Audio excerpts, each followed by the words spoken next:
Welcome everybody to the Storytime channel. My name is Steven, and today we have some malicious compliance stories. Before we get into the stories, I just want to say a big congratulations to Joyful MK for being the lucky winner of last week's giveaway. If you want a chance to win a $20 Amazon gift card, all you have to do is leave a comment on any video I upload this week from both the Storytime and Scarytime channels until the winner's drawn and announced on Monday the 22nd. You can leave as many comments as you'd like, but remember that the winner can come from both Storytime and Scarytime comments, so make sure to leave some comments over on Scarytime too this week, and best of luck! Our first story of the day is by Little Miss Bunny Woman. Be quiet, don't speak, just take a seat and don't say a word. Okay, no problem. I was talking to a friend of mine in a chat room, and he said I should 100% share it.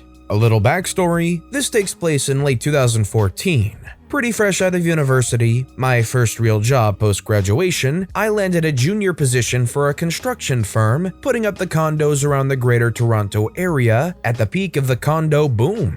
I was lucky enough to be assigned to the lead safety team, and the lead engineer was my direct supervisor. The company I was working for had just scored a huge contract to re-engineer/fix the balcony's glass on several condo buildings in the downtown area, all managed by the same management company. The reason is the glass they used on the balconies had a tendency to randomly shatter, sending thousands of tiny pebble-sized shards of glass raining down 10 to 35 stories. The official reason was a manufacturing defect. The real reason was prioritizing form over function. The company that built the buildings didn't factor in all the vibration from the high winds and heat from the city. And the solution was literally 5 centimeters of rubber, a thicker shatterproof tempered glass, and millions of dollars. But with that out of the way, I was employed in the safety department. We had a difficult time with the design/art department. They cared about form over function and safety. We were at the tail end of a project and about to break ground on a condo development. 2 35-story buildings surrounded by townhomes just off the lakeshore. Unfortunately, to the art department's dismay, we had to add in a wind wall. Right where the building was situated, it was a high wind zone because the lake effect wind and the highway had this wind tunnel that would pass the back road of the building, and wind at 100 kilometers plus is enough to knock you off your feet. But the design department hated it and thought it was ugly and cost sales. After months of back and forth between the two departments, my boss set up a meeting with the design department and put me in charge of doing the presentation, the new junior engineer. Because in all honesty, it was just not an important thing, it was just go get them off our backs. Well, it comes to the day of the presentation, and I show up a little bit early to set up, and I go find the boss of the department. I had never met the man before. Well, I get to his desk and try to introduce myself. I was met with a "be quiet, we're waiting for one of the dummies from upstairs." But just be quiet, don't say a word and take a seat. So that's what I did. I texted my boss and explained what happened, and he said, "Just wait, don't say a word, just wait." So I did. 20 minutes pass, and you can see the boss is getting visibly agitated. Another 20 minutes passes, and the man is seething with rage and makes a call. My boss texts me and he says the guy is going to call you in a few minutes. You have permission to say what you want. Well, I am sitting in the dead silent meeting area. The boss makes a big spectacle of coming out and saying, "Everyone, be quiet, I'm going to call this dumb butt and see what's the holdup." Well, my phone starts to ring and I answer. Before the guy says a thing, I spoke, "I'm sorry, I can't talk right now. I'm trying to start a meeting but some dumb butt won't let me," and hung up. The man's face went red. He didn't stay around for the meeting, he went to try to chew my boss out. It didn't work, and the meeting went off with no problems, and, well, it ended with that issue with the design department. I only stayed at that job for about a year until my boss recommended me for a better job, lead safety at a different company. I stayed with them until last year. I decided to do my own thing.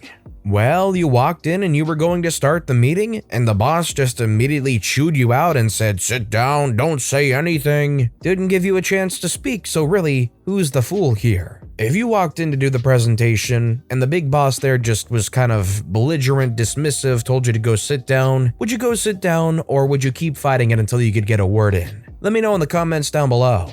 Our next story is by Pupperpaw. I took all of the tools.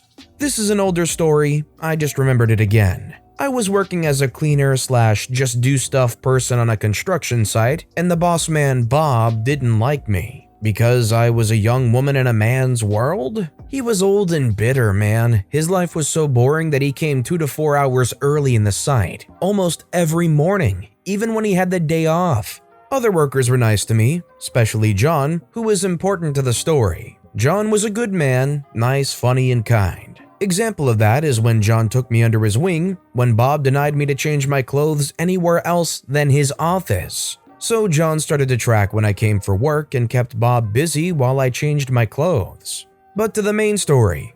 This happened when the building was close to finished. I was cleaning inside of that building when I heard Bob's voice. "Hey OP, why is this place looking like this?" Me looking around. Like what? "Like this. There is tools all over the place. You should keep this place clean."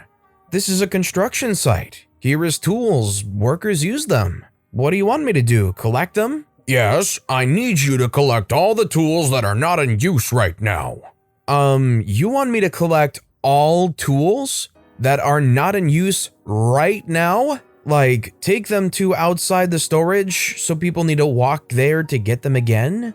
"What is your problem? Do what I say. Collect all of them and don't do anything else before that." Then Bob walked off. Just walked off. First I was mad, but then I thought, why not? And so I started to collect all of them. "You let go of your hammer to use the circular saw?"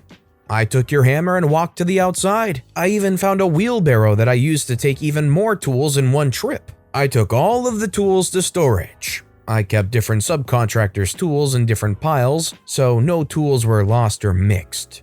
One point, John stopped me, very puzzled, saying, "What are you doing? We use these tools." "I know, I'm sorry that this makes things hard for you, but Bob told me to collect all of the tools that are not in use right now. So I do." John says, "Why would he make you do that?" I say, "I don't know." John says, "I'll go talk to him."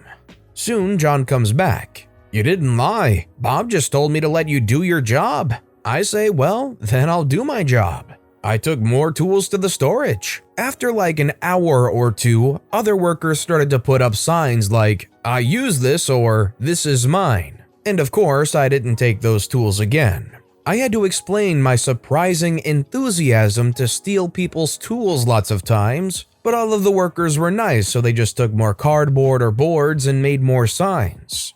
Soon, Bob started to note the signs of the workers and he wanted answers. "What are these signs?" I say, "Workers put them up."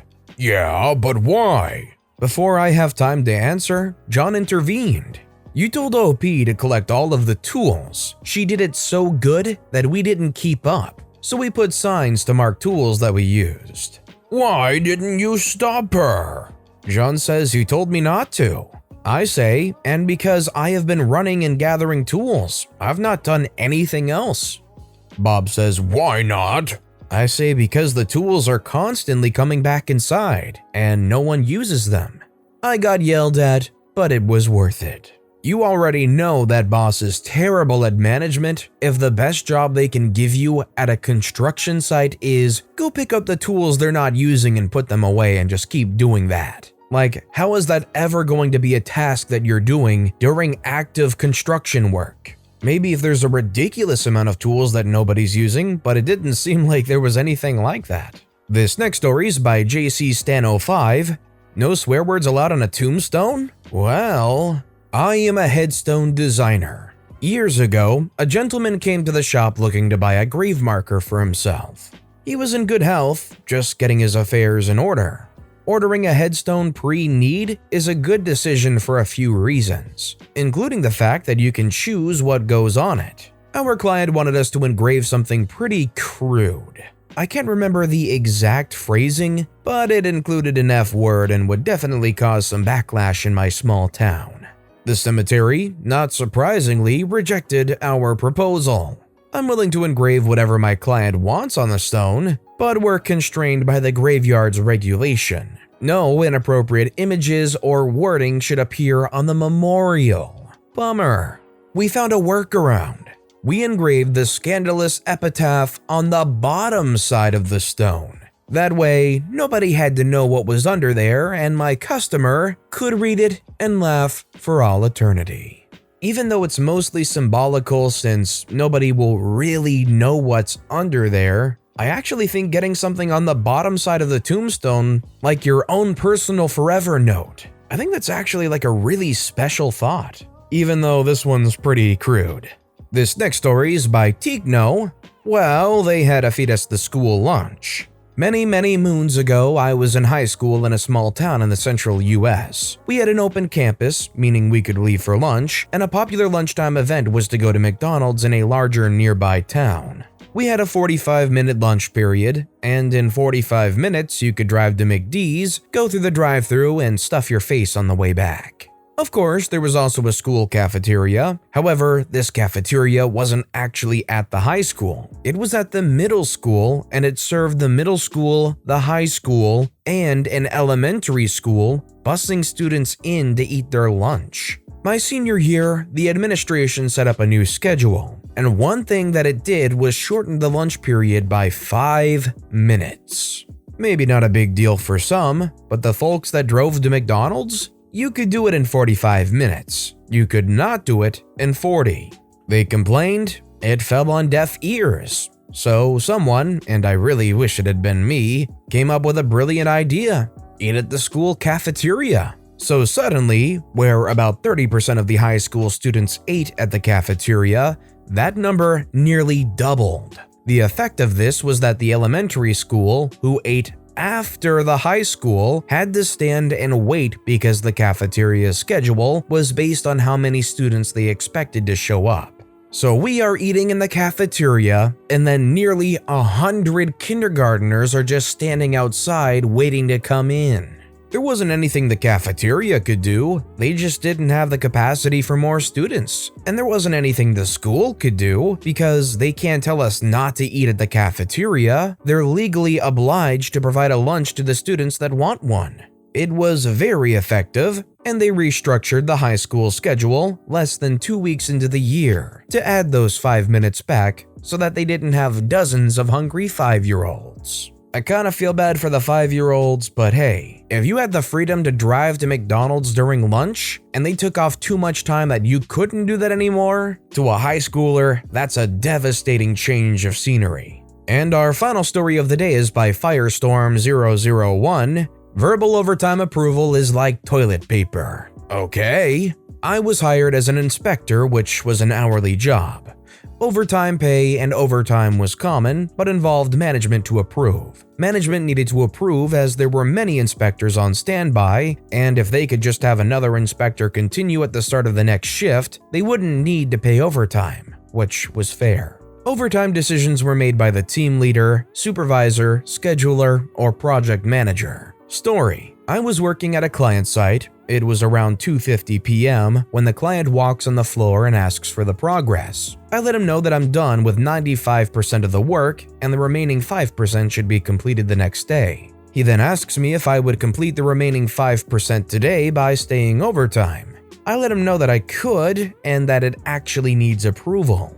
Now, this guy was from the same country as I was from, and we got along well. He says I have his approval, and if any of the supervisors, project manager, or anyone needs to hear it from him, he can let them know that I have approval.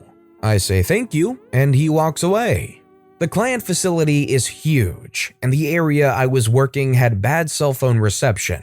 I try calling and texting the other management that I was doing overtime. One text goes through to a supervisor, who doesn't reply back, but I knew he would be cool with it. I couldn't walk out of the facility or to a different area, as walking out means I need to check out of security and walk about 7 to 8 minutes to get there, and then go back inside checking into the security and walk back 7 to 8 minutes. Walking to a different area kind of meant abandoning my post, which was frowned upon by the client and reported to my management, so was taking untimely breaks. Me being a team leader myself had the authority to make that decision. Me being the only person on site doing that job also meant I was acting supervisor. So I decided to complete the job, which took 25 minutes of overtime. This was Friday. On Monday, I was scheduled to a different client alongside the supervisor whom I had texted. Supervisor came from a different site and joined me a few hours later. Couple of hours into the shift, when my hours were processed and I sent the end of project email with all the report and hours billed, I started getting nasty grams from my project manager as to who approved the overtime and who did I contact and all. This is in the same email chain as the end of project report to the customer. Project manager removed the customer from the email chain before sending me those nasty grams. My supervisor, who is setting up this stuff, sees that I am uneasy and kind of scared as the project manager was angry at me and looked into what was going on. In the email chain, I explained that I had verbal approval from the client. Project manager said, "Verbal approval is like toilet paper. It gets flushed down the drain." Plus some stuff that basically says we can't trust the client and that I should get written approval, if not before, at least afterwards, as soon as possible. Cue malicious compliance. We were required to have all conversation with the client regarding a closed project in the same email chain, so that all issues, if any, stay in one email chain which the management was copied on. Since this happened on Friday end of shift, technically Monday was as soon as possible, per the request. So I added the client back to the email chain and asked him to kindly send a written approval for the 25 minutes of overtime he requested. Oh, and yes, I made sure I added the client replying back to the email from my project manager where he said the toilet paper line. I also called the client to let him know about replying back to the email with the approval. We were cool and kind of buddies at this point. He says he will, and we hang up. 10 minutes later, project manager called me angrily saying he didn't mean that I asked for the approval in the same email chain and all. I explained I had approval and all, but the conversation just ended. He kept repeating his side and me repeating mine. Meantime, I tell the supervisor what I did and we burst out laughing. He says he can't believe it. Client eventually replied back saying I had approval and the chain went silent after that. I get a call from HR that day saying I need to be aware of the email chain and what stuff is in it before adding customers, etc. That's all. Yeah, this is definitely a sorry not sorry kind of thing. It's a big deal with it moment. But with that being said, that's all the time we have for today. So if you have a favorite story of the day, let me know which story and why in the comments down below. But besides that, if you enjoyed the video, please consider giving it a like, and if you haven't, subscribe and turn notifications on so you'll never miss an upcoming video. No matter what you do, whether it's just viewing the video, liking, subscribing, turning notifications on, I appreciate the heck out of it. Every little thing that you do helps the channel grow that much more, and I can't thank you enough for it. So, until next time, I hope you all have a wonderful day, and I'll be right here next time on the Storytime channel.